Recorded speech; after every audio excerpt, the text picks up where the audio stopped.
What up, y'all? Good afternoon. Good afternoon.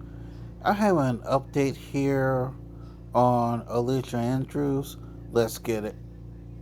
To you about the Alicia Andrews case. We gave you our reaction to the verdict, and now a lot of people are wondering what's going to happen next. What's she going to be sentenced to? When's the sentencing? So, for starters, the sentencing is December 8th. She's going to be sentenced. Some people asked, why wasn't she sentenced right away, right after the trial? Because it is her first offense, she's entitled to a PSI. In Florida, that's a pre-sentence investigation. So someone from probation will come out to the jail. She's actually in custody. The jurors weren't supposed to know that she's in jail, but she's been in jail since she was arrested on the case. The PSI, she's entitled to a pre-sentence investigation, and that usually takes 30 to 45 days. This is a pretty quick turnaround. The judge gave them a deadline to get that to the court before December 3rd, I believe, and then that's basically a summary of her background. If she has any prior criminal history, which she doesn't, and we know that, and that's why she gets one of these. But the other thing is, did she go to school? Did she have any problems at school? Any mental health background?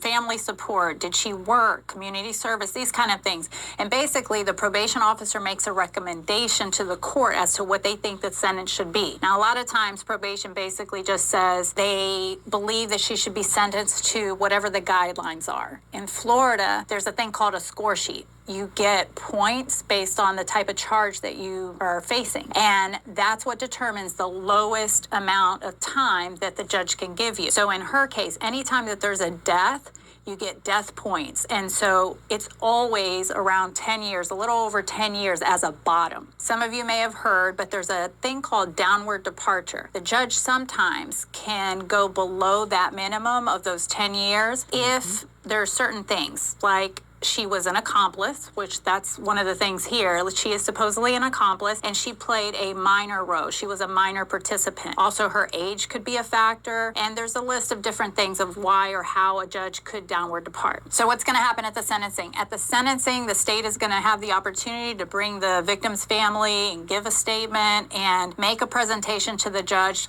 Likely, they're going to be asking for the maximum sentence in this case, which is 15 years in prison. On the other hand, the defense attorney is going to have a presentation, maybe call Alicia's family. Alicia will have the opportunity to give a statement as well. And then the judge will make a decision on that date. What's always up in the air in these cases is what a judge is going to do, because the judge really has a full range. If the judge believes that there's basis to downward depart, they could give her probation. They could give her probation and she doesn't have to spend another day in jail. On the other hand, the judge could think that she walked away from a life sentence, and so she's lucky that she gets 15 years and she could max her out. And I've seen that happen. I had a case where a client of mine was facing a 25-year minimum mandatory prison sentence, charged with trafficking in prescription pills. There was a pill bottle found in the back seat. She's the only one driving. They claimed that she knew that she had possession of it. She turned down the prison offer that the state gave her, and we went to trial. There was some small bits of marijuana in the car, and we go to trial. They find her not guilty of the trafficking, but find her guilty of the marijuana possession, which really should have just been a misdemeanor probation. So the judge ends up giving her 6 months in jail right before Christmas. So it was uncalled for, unnecessary. And in fact, he made a comment like, well, she's a drug trafficker. And I'm thinking the jury just found her not guilty of the trafficking. So you just don't know what the judge is really thinking. And there were some bits here and there in this case where you get the feeling that the judge might be a little bit annoyed with the defense or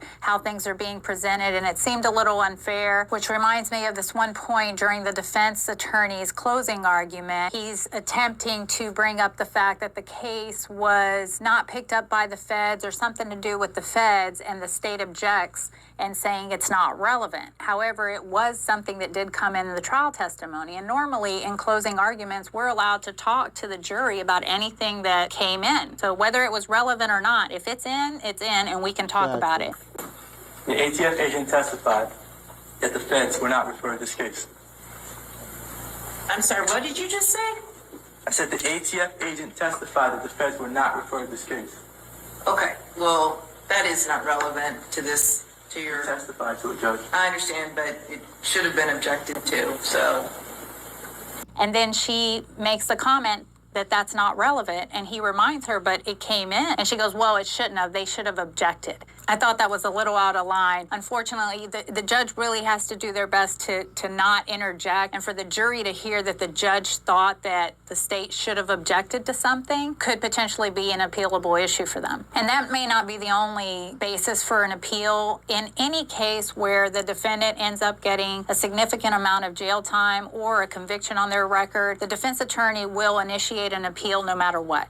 So that's going to happen regardless of the outcome at sentencing. In any appeal, what they'll look at is, were there any other mistakes that the court made, that the judge made, any prior pretrial rulings, motions? There were a lot of motions in limine, things trying to keep evidence out. And so the appellate court will look at that. Were there any errors made? Were there any errors made during the trial? All of that is going to be reviewed to determine if she should get a new trial or whether or not the verdict was even valid. You know, this case really is a warning to a lot of young women out there that are in a relationship with someone that might be cute, or maybe they're living this life that seems attractive for whatever reason. But it really shows you the dangers of being involved in that kind of environment, how open and vulnerable they are. Ring camera video, your cell phone records, every text, every video that she sent to people that she thought was private, how she dresses, how she talked now is being read to a jury, and her life and fate is on the line.